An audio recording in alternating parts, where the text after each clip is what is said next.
Welcome to this audio session recording taken at the Agroforestry Show, which was organised in September 2023 as a partnership between the Woodland Trust and the Soil Association. For more session recordings, go to agroforestryshow.com or explore and subscribe to the Agroforestry Show YouTube channel. Enjoy! A couple of thank yous. The first thank you is to you for staying. I'm conscious that the last session of anything is the one where most people have to weigh up whether it's going to be worth it, and I hope that you do feel that it is worth it. And secondly, I want to thank the two people on my left, George Young, who is described, I'm not sure himself, but by others have described him as a young regenerative farmer, and I think he says young is relative. And on his left is Ruth Pybus, who is from Broadleaf, Wales. So we have, I'm pleased to say, joined by a farmer and a forester for also their perspectives on what has been, I think, a fantastic couple of days. So you'll get a couple of perspectives from me, but then I'm going to quiz them, because I think what's really helpful is not only the conservationist view, and I'm the conservationist, I have the privilege to be the chief executive of the Woodland Trust, or chief tree hugger, as I prefer to be called. And I have a perspective about what trees can do for people and for nature. And also, I have a perspective on this event because agroforestry is really important to us as the Woodland Trust, and as I know it is to the Soil Association. And it's been really great to be able to work in partnership with them. And my career at the Woodland Trust, which started in 2017, started out at a conference, I think in Cranfield, talking about agroforestry with and in partnership with the Soil Association. And it kind of feels like we've moved from the lecture theatre to the field and the farm, and it feels like a really good progression. But what I would say is it's been a really good opportunity to reconnect with some people. And I've met some people that I've not seen for a few years, one of whom I haven't seen since COP26. And that kind of reminded me of a stage that I had the privilege to sit on and speak from, which I shared with Vice President Al Gore. And he helpfully said, the last thing he said before I had to stand up and speak was, the best technology that we have for pulling carbon out of the air is a tree. And I went, I couldn't agree more, Al. But I would also say the best technology, or one of the best technologies that we have for saving nature, is a tree. One of the best ways in which we can help secure our food production systems is a tree. Whether it's air quality, flood alleviation, timber production, whole range of different factors, trees can do an awful lot for us, both as a society and on our land.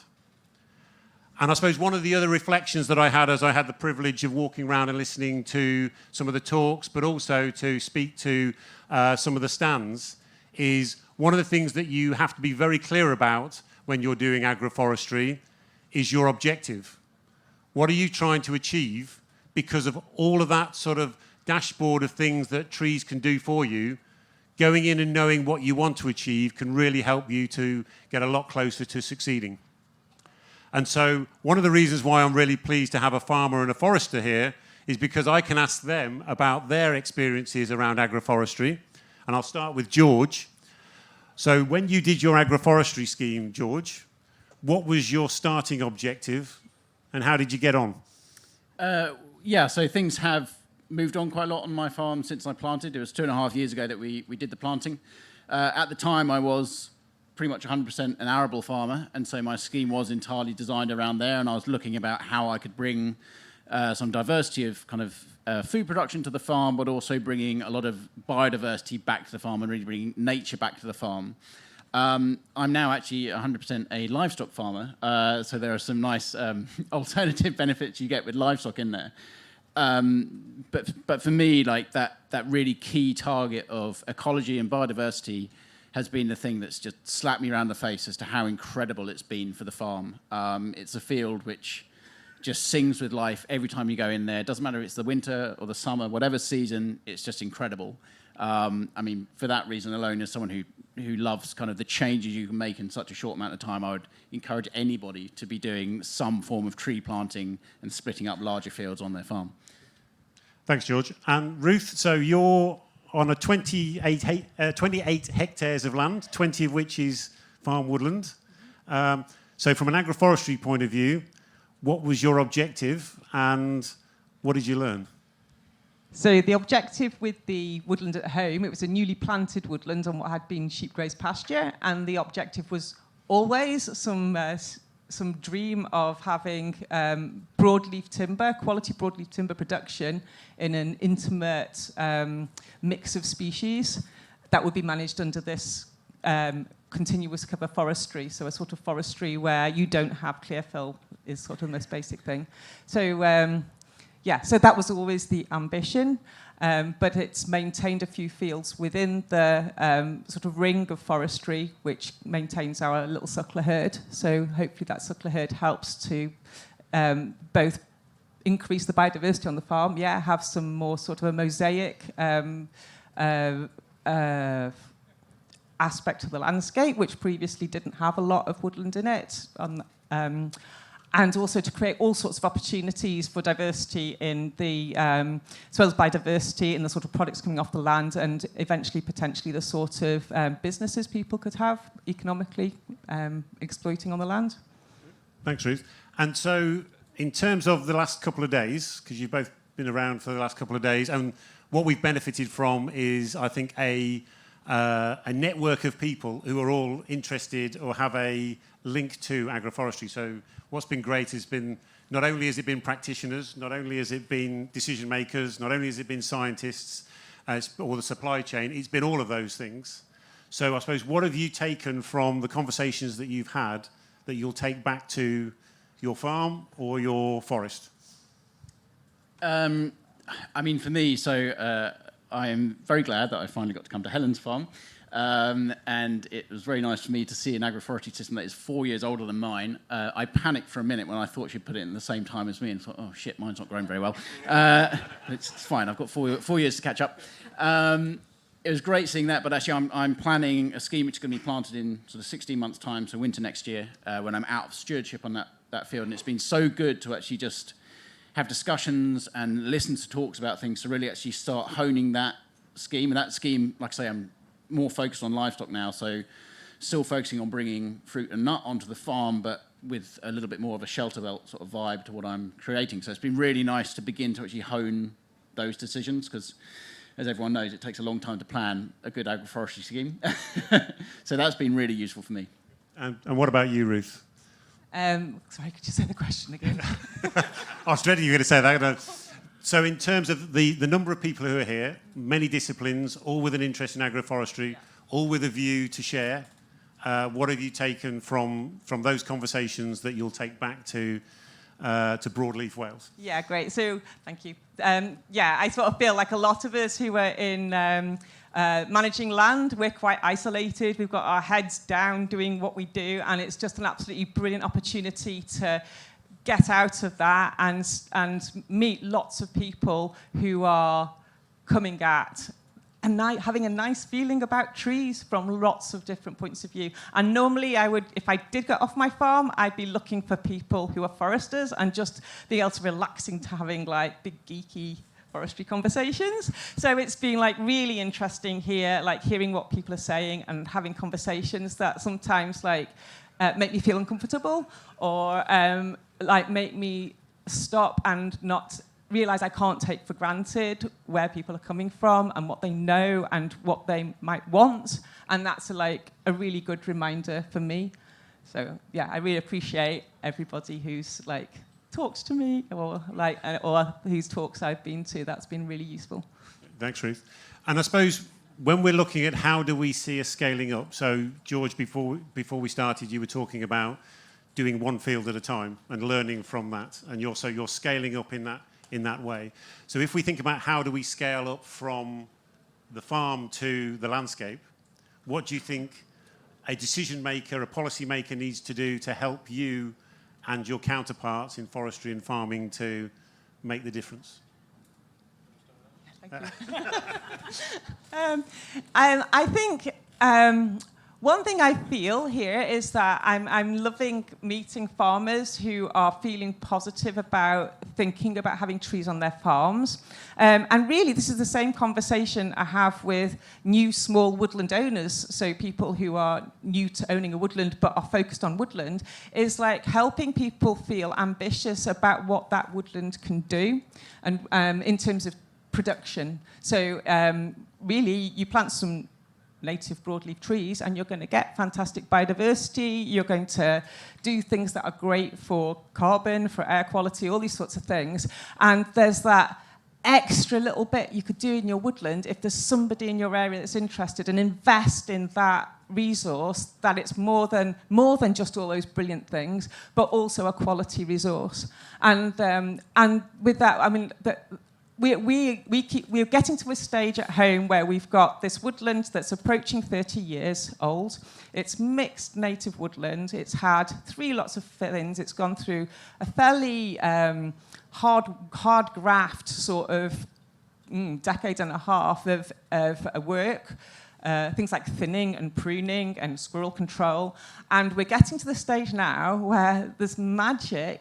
We're seeing our woodland looking like continuous cover woodlands. And what that means is it's not a load of graft anymore. We're starting to see, in 10 years' time, having some quite serious amounts of quality timber coming out. And not serious amounts to go on a 25-ton lorry and go to a massive sawmill, but serious amounts that somebody could build a business on locally. And it's about seeing that we've added something to the landscape and invested in a resource and created something of real quality that somebody could build a life on and help to develop the lovely sort of nascent woodland-based economy that we do have in the valley where we live. Thanks, Ruth. George, Ruth's given you enough time to think of a really good answer to match that one, so off you go.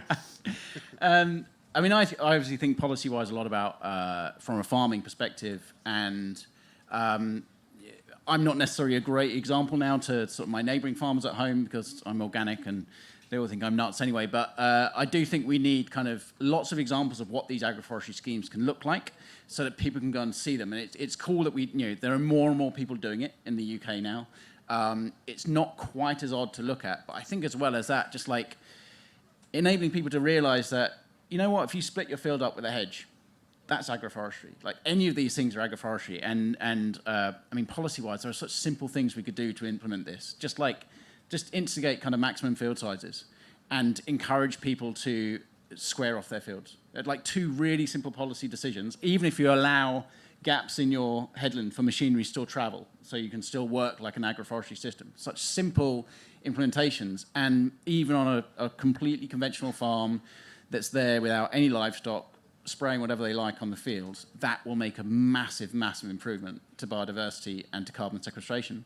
I just think like those are easy wins to add in. So those are the sort of simple policies I'd love to see there. Brilliant. And I suppose one of the things that somebody once said to me when I kind of took this job was farmers look down and foresters look up. So how can the Woodland Trust help them to look in the same direction? Which hopefully we've done. I know the Soil Association and others do that as well. But I think one of the things that you perhaps didn't realise just before we started, the energy between these two when George came up with a problem and Ruth came up with a solution and George went, I'm not sure that will work, and Ruth came up with another solution, I think is one of the benefits of an event like this. I think one of the great things about actually decision makers seeing that and understanding that energy, and also practitioners and all of those people who are actively involved in the supply chain, be that those who are trying to solve those issues around the removal of plastic from our tree shelters, those who are looking for what's the best way in order to deliver biodiversity on our farms through whether it's alley cropping, whether it's hedgerow management, whether it's continuous cover, etc. All of those things, I think, are underpinned by an energy that comes from the people who are doing it on the ground. And the practical ability for all of us who are in the supply chain, for want of a better phrase, being able to feed that energy and ensure that that energy keeps growing and allowing these type of interactions. Now, I don't know whether Ruth in North Wales or George in Essex would have come together and had that conversation, But if nothing else, I think what this show has done is given them the opportunity to have it. And I would hope they would say they've both benefited from doing so. Now, I'm going to draw this closing session to an end. I need to say a few things which I definitely have to say, otherwise I get told off. And I get told off by the person in front wearing the Woodland Trust T-shirt who is really in charge. The first thing is to make sure you pick up your free tree on the way out. Now, I don't think anybody's going to miss that if they see it. Also, we want to know your honest feedback. What's worked? What could work better? How can we, if we do this in the future, collectively, what does it look like, and how do we grow the movement?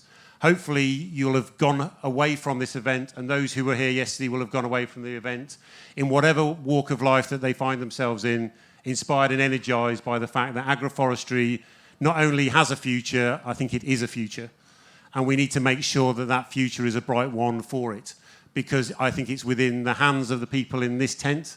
It's in the hands of the people who have been here over the last 2 days, and it's those who haven't yet been here and have yet to hear the story. I think we need to get agroforestry to the tipping point, which takes us from what is a really powerful set of early adopters into it becoming a mainstream conversation for lots of arable, lots of livestock farmers, lots of arable farmers that turn into livestock farmers, and perhaps vice versa. But we need to make sure that we're taking that message. So I hope that you've enjoyed the day if you've been here just for the day. I hope you've enjoyed both days if you've been here for both. I hope you can remember last night if you were here for the rave, which I'm really sad to have missed. And those in the Woodland Trust know my background to know why I would have missed such a thing. But I think overall, I would like to welcome onto the stage 2 people to make some thank yous. That's Helen from the Woodland Trust and Ben from the Soil Association.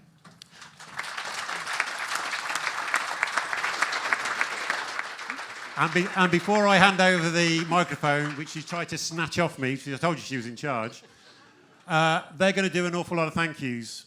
But the 2 people that they probably won't thank are the 2 people who are going to be doing the thanking. So on your behalf and with a round of applause, I'd like you to thank Helen and Ben, for which this program happened.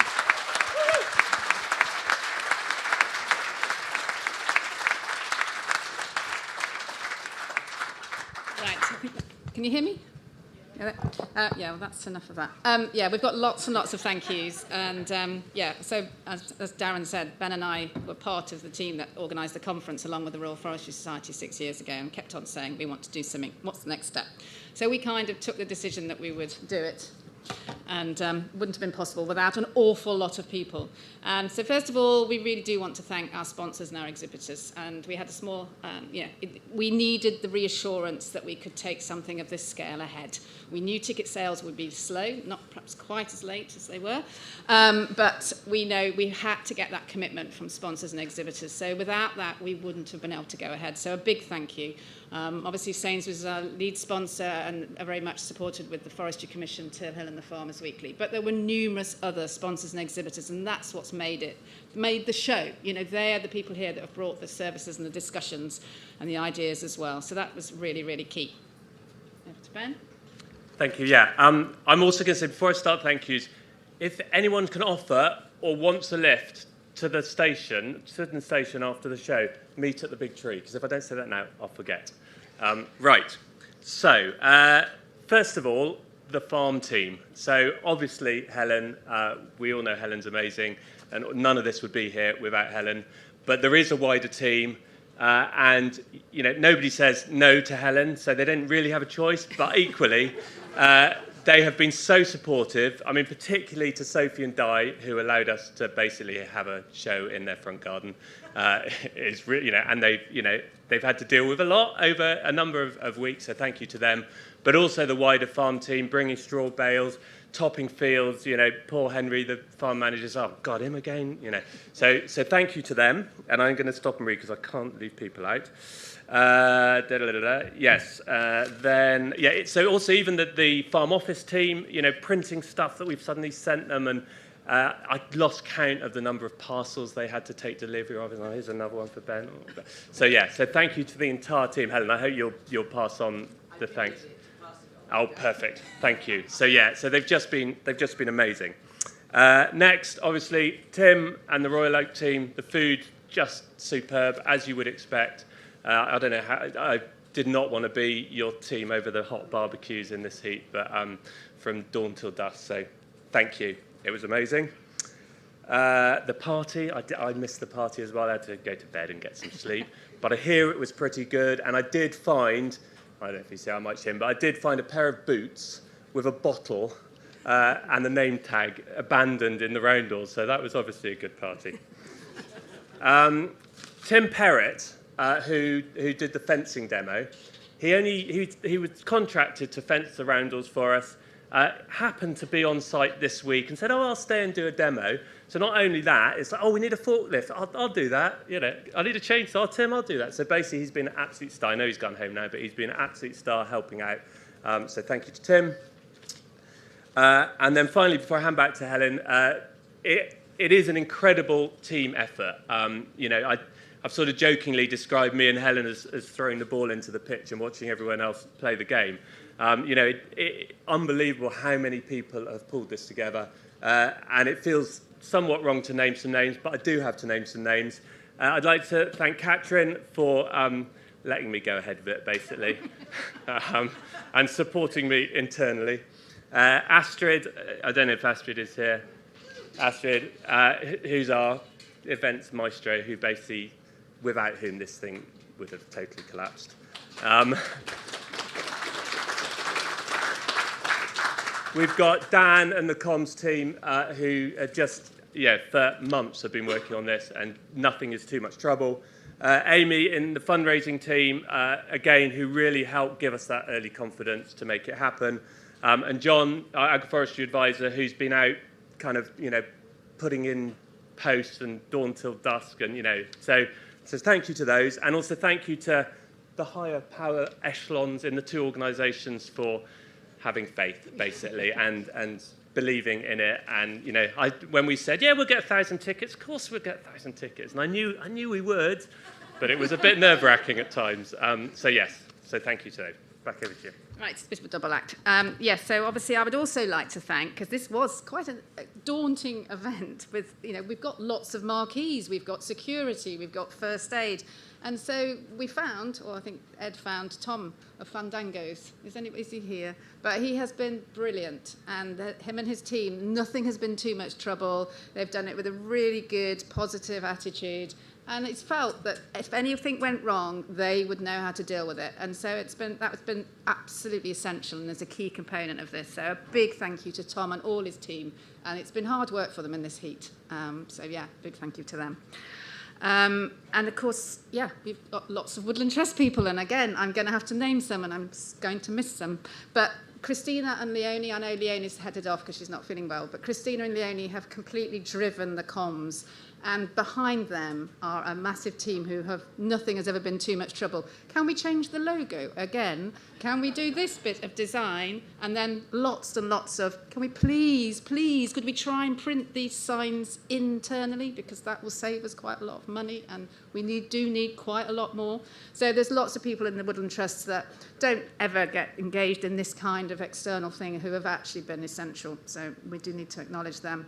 And then Penny, who has helped with the fundraising from our side, and her team. Kath, who is my sort of sidekick and is absolutely brilliant at organising sessions and working with our key sort of speakers and has really, pulled a lot of the sessions together. And I have to make a very special announcement to Jack, who is sitting there, who has saved my sanity. Who is an outreach advisor, a very good outreach advisor by all accounts, and came to the show to be an outreach advisor, but has a second career as an IT get us out of a miss person who has spent 2 evenings with Ed and I, who were becoming slightly hysterical because of tiredness and no presentations working and no laptops working. So they're quietly going, I'm quite young, I'm sure I can fiddle a way round and find a solution. And then every time there's been an IT problem, it's, where's Jack? I had Darren run up to me, where's Jack? The computer's gone down in Till Hill. So, sorry. And he had a bit of a partner in crime in terms of Will, but Will's headed off. But, a big thank you. I'm sure I've missed people. Like Ben has said, it's been a complete and utter team effort. But there is one person alongside Helen and her farm who, without his participation, this would never have happened. And it would never have happened with this kind of vibe and this kind of real positive feel. So you know who you are. You're going to have to come up here. You're going to have to put your walkie-talkie down so you don't have any emergency. This is Ed, who is an agroforestry expert. So he has got this real background knowledge of agroforestry. And he also is quite a good events organiser. So we had this perfect combination. And I think, Ben and I had this mad idea, sort of, as Ben said, sort of tried to get it going, thinking about it. Both of us knew Ed, and it's the best decision we ever made. If we hadn't said, oh, Ed, do you think you'd like to help with this? And he's just been inspirational, calm, always positive, always professional, and just find solutions to anything and everything, whether it's, what security, who was going to be the event production company, every angle we looked at. But I think it is that sort of calmness and being, yes, don't worry, we will sell 1,000 tickets. We will create an agroforestry movement. So we'd just really like to say thank you. And that isn't enough, but you would think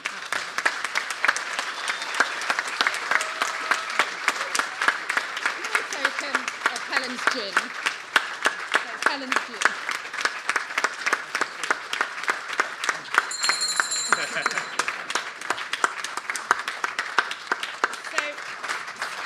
Safe journeys home, everybody. I hope you've had an amazing time. Tell us it all, warts and all. And it's been great sharing it with you all. Yeah, thank you all for coming. It's been brilliant.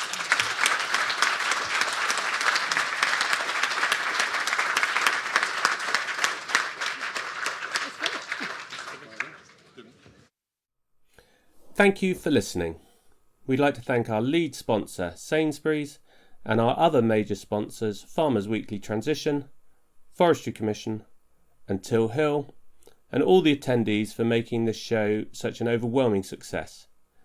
To get advice and support for your agroforestry project, either visit woodlandtrust.org.uk/plant or soilassociation.org/agroforestry.